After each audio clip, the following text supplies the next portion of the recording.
Hello, I decided to finally play Don't Starve Shipwrecked again. I did finish this game mode 2 times already, but it has mostly been with a few cheats, such as being able to use a backpack with a chest armor, as well as being able to see the whole map. Because of this reason, I thought to myself, maybe I can do it with a lower amount of mods. So I decided to stream it on Twitch, but also play some of it my own time. I chose a very hard character that I thought it was hard at first, which is WX, the robot. I am now going to attempt to go through each day and tell you the highlights of these days. I will try my best to make this video interesting for you, and please let me know with a like, a subscription or a comment if you enjoyed this video and if you want more of this. Now, without further explanation, let's start with the video. Hope you enjoy it. Day 1 of Shipwreck is usually the same, as always. We pick up grass, we pick up twigs, we also get lucky and get some coins from a local bird. We make sure to pick a pickaxe and get more flint and stone. We make an axe to get wood and palm trees. We also make a hammer and break the boxes nearby for some loot. And we make a machete to get bamboo and vines.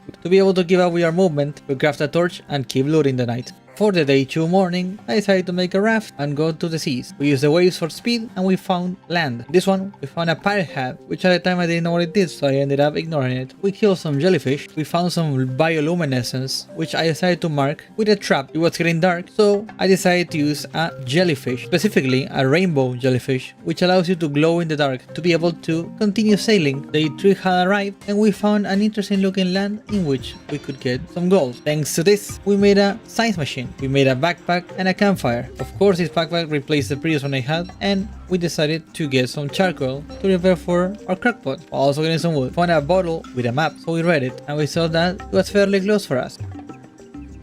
We also found an interesting looking revive next to us, in which we decided to take it in case we ever perish, as well as break the pig heads with a hammer so we can have some protection. Day 4, we got more charcoal to make our crockpot. We replaced our science machine with an alchemy engine, and we finally made our crockpot in which we needed some meat, so I decided to kill the spiders nearby to make some meatball. Finally, getting some protection for our head means that we can take onto more fights than usual. Day 5, we make a chest and we fix our inventory issue. Not much goes through this day as we just wait, hang on. Raccoon, wait, your torch, you have no grass. Raccoon, wait, Raccoon, you have the torch, you have the grass, dude. Oh, thank God, the campfire. Oh, and that's the reason why you have to have a campfire or a fire pit pre-crafted at night. I have a lot of hours in this game and I made this silly mistake that could have costed a lot of my HP or even my life. In day 6, we are greeted by our first invader, the crocodiles, which are one of the easiest things to fight in this game, so we just smash it and he dies. We go through the water and we're gonna get some grass, vines, twigs, and anything we can take to our home. During day 7, we continue looting and we go back home. We plant them at home. I found out that these trees give twigs and logs, being very useful for us to get early on. Day 8 arrives, in which we use our time to make more chests so we can manage our inventory a little better. Day 9 is where we finally use some poop to plant our grass tufts on the floor, as well as we discover that we have buffalos nearby, so we can use their poop pretty easily. We also got some fireflies.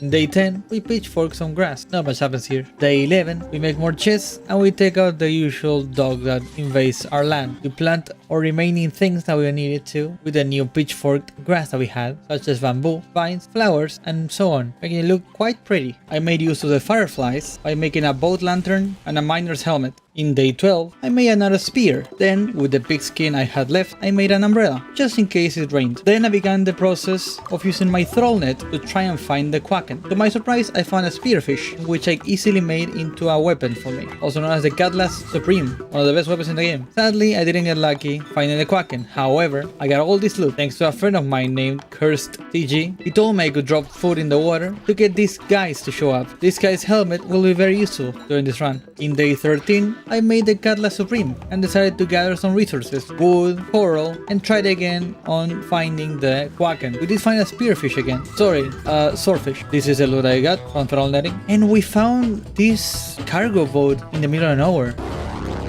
Not in a million years.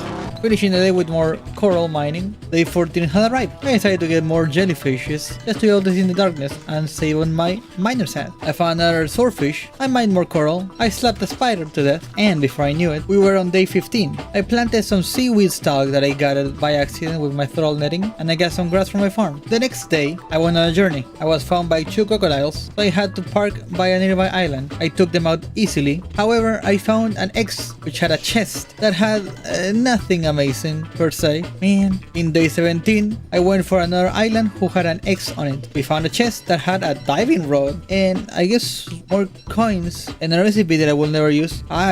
These chests are so underwhelming, man. In day 18, I gathered some rocks and by killing a snake, I got a snake oil. I asked my chat and they delivered. What?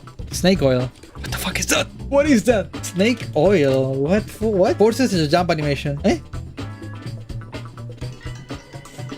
I mean, I did look like an idiot using it, so makes sense. The remainder of the day was spent getting more rocks. Day 19 was upon us, and it meant taking care of the farm that we had, planting vines and making it look pretty. I went troll netting, and yeah, you might guess it already, I didn't get shit. In day 20, it was another troll netting day that was interrupted by some sea hound. As you can see down there, I took a lot of damage on the boat, so I decided to go back home and take my anger on some spiders. I built a chimenea, which replaced my campfire, since it cannot be wet by the rain. In day 21, we finally left mild season and started into hurricane season. We were greeted by some dogs, which we easily took out since they're very weak. We also decided to look for some snake skins, since we are gonna need them for when it rains. While looking for some reeds, we found the seaworthy, which I don't really know what it does, so I ended up ignoring it. Day 22 was the day that I felt like we needed to change our boat, because there was no way for us to fix it, since we haven't found any stingers from bees. So I ended up looking for some seashells, in which we easily found. This water buffalo was on heat and was on my base, so I had to take it out. And thanks to all this work, we finally have another boat that we can use. We don't have to fear drowning in the water. Day 23 was a shocking day, since it was raining and there was a storm, which is a good thing for us, since getting stormed and charged up means that we can have a faster movement speed, a light around us, and I think there's more stuff to it. Thanks to all this speed, we decided to get as many saplings and grass as we could. Also, we used it for some kiting against the spiders, since it's pretty easy to do when you're really fast. As you can see in nighttime, I don't need any light thanks to this passive ability.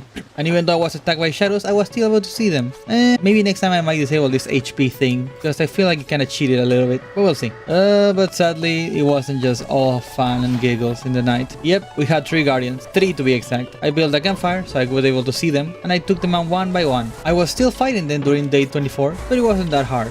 I decided that we didn't want to test my luck with the coconuts anymore, so we cut down some tropical trees to get more wood. In the morning of day 25, we were still looting our trees that we cut down. We of course planted them back, and I forgot about the name of the game. Thankfully, we remember in time, so we filled up our hunger. I noticed that our spider spawners were level 3, so I had to move them down to level 1 again, before they would become a spider queen. During this, I was attacked by shadows, and I was attacked by thunders, one of them being a good thing. As they were level 3, they have a 100% chance to give me their egg, so I replanted them far away from our home. In day 26, it was a casual day, dealing with shadows, dealing with dogs, and dealing with the weather that was pushing away my crops. In day 27, I noticed that the water damage that you take from being wet is the same as if you have only 1 water or 100, so I started to sort of ignore it, since the damage range is not that high. I also pushed this water buffalo away from my base and made another cockpot. Day 28, I planted this fish farm, which I really didn't know how to use them, so they ended up going to a waste. But in the corner of my eye, I saw this! Look at that! Hey, how's it going? Been looking for you. What's up? If you didn't know, these guys keep gears, and gears can be made to make a fridge, so I can store all my food and it will last a lot more than usual. I can also use gears to upgrade my character's max stats, so that's also nice. As you can see, I went from 100 HP to 120. While in the ocean, I planted my third tar extractor, which will be used to make something very important for me. Day 29 was another throne letting day. Yes, it was as useless as you can think. We did not find the Quacken yet, so I decided to try again, and we got nothing, just useless stuff. I went back to the fish farm and checked that there was no fish in there. No. No!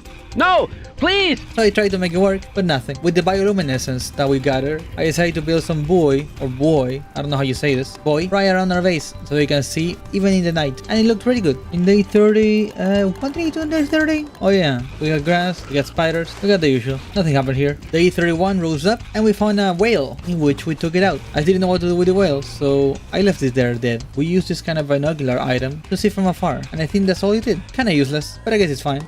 In day 32, we were in a lookout for gold in an island with a lot of monkeys. We also found a chest that had 3 bombs and a cannon, which, I mean, that's fine. We didn't use the cannon, we used the bombs later though. As we were back home, we made another chest and we saved everything we got from our exploration. Day 33 was like another day, just getting invaded by dogs, taking them out. tending the farm and getting a bird for us, which we put in a cage and we fed it food so we will get eggs or some meatballs. We spend the night killing spiders for more food. In day 34, we went into the sea and we gathered some tar. What for? Well, I will tell you. We got the sea yard, and the happiness that I got from having a sea yard is immeasurable. Oh yeah, finally! Look at that being freaking repaired. Holy fuck, yes. I feel so good. Basically, a sea yard repairs your boat when you're AFK, so you can leave your boat on the sea next to the sea yard and it will repair it. It's beautiful. In day 35, I got jump scared by one of my worst fears in the whole game. Oh, what? It turned out to be fine since, thankfully, their cannons cannot destroy things. But then, I got scared again.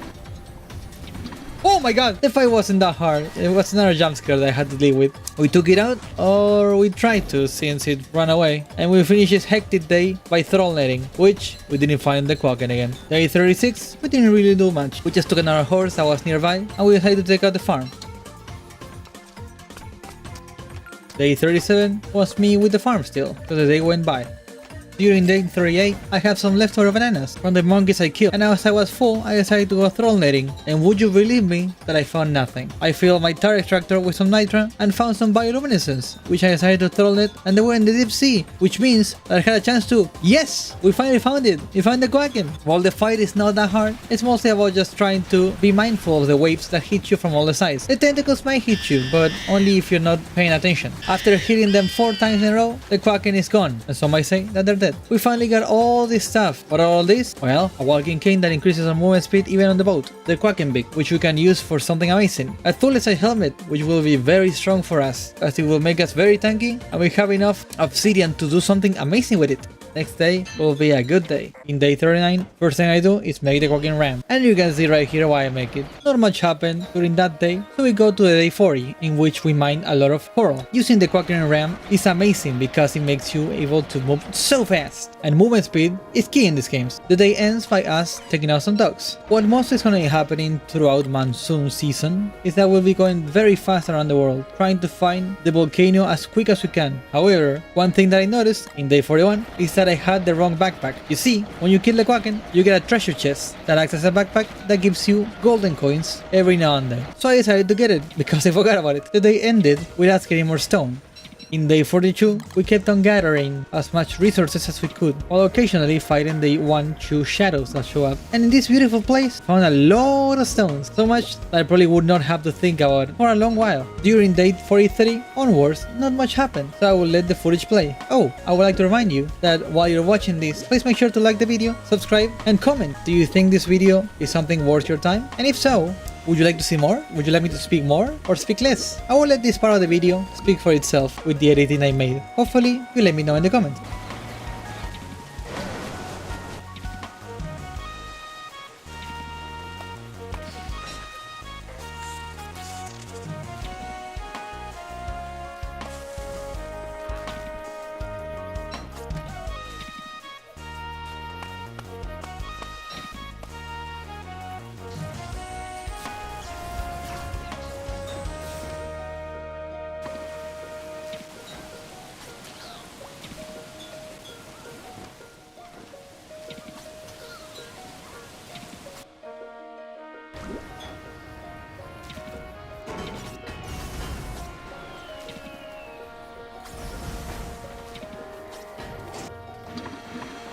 It is in day 48 that we killed as much horses that we could have enough gears to have the max amount of stats that WX can have. 200 hunger, 300 might, and 400 HP. That is insane. A new generation of water buffalo visited me, and I accidentally clicked them instead of the fridge, thus leading to their end. Whoopity well. As you can see, in monsoon season, there's a lot of water on the ground. I still don't know how it works, I still don't know how it spreads. All I know is that it breaks the cooking stations, as well as the alchemy engines, or science machines. I decided to quickly craft whatever it is that I wanted to prototype before it broke. As for cooking, we weren't gonna be hungry at all, since we had gears, and other stuff that could be easily cooked with a campfire that doesn't break. And as for the mosquitoes, they tend to be very bothersome, but because they poison. This character is immune to poison, so yeah.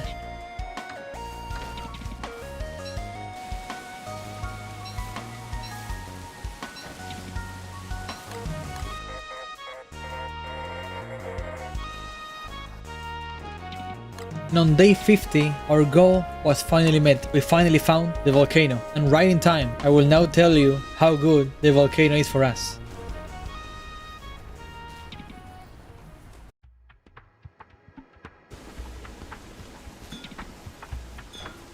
But first, we have to deal with a few things. We need weapons. We need to take out this dog shit of an enemy that shows up here for no reason at night, which gives no rewards, by the way, that are worth it. But we did it. Actually, scratch that. In day 52, we made a pretty cool headgear that protects against the heat during dry season. Pretty good.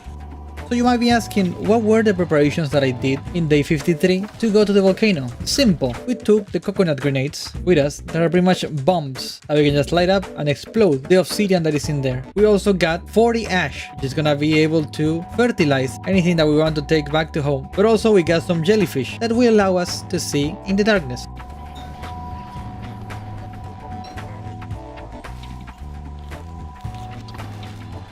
In day 54, don't ask me why these guys are here, I honestly could not tell you. If we know, write it down in the comments below. I don't know.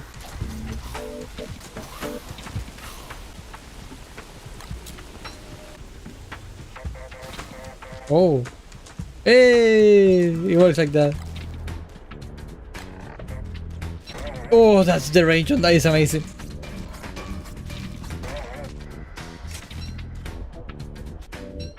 In day 55, we found the obsidian workbench, which I didn't really know what to craft in it, so I sadly decided to ignore it. We had the obsidian though, we just didn't know what to do with it, but oh well.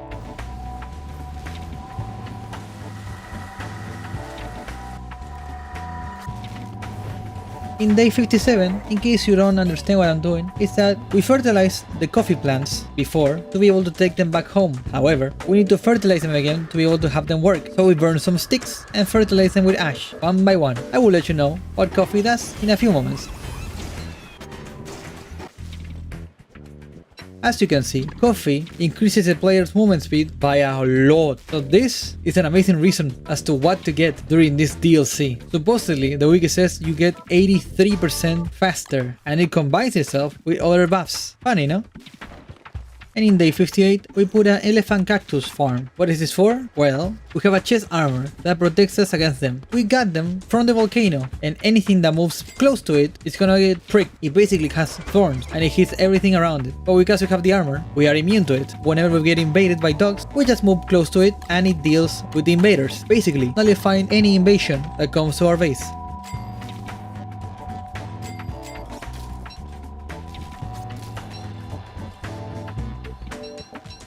In day 59, we hit checkmate. We got the eggs from our local bird that we fed, and we can easily calm the volcano's wrath every 30 days, so it will never be hurting us. And every single time we get invaded, we hack the elephant cactus at home. Pretty much a checkmate.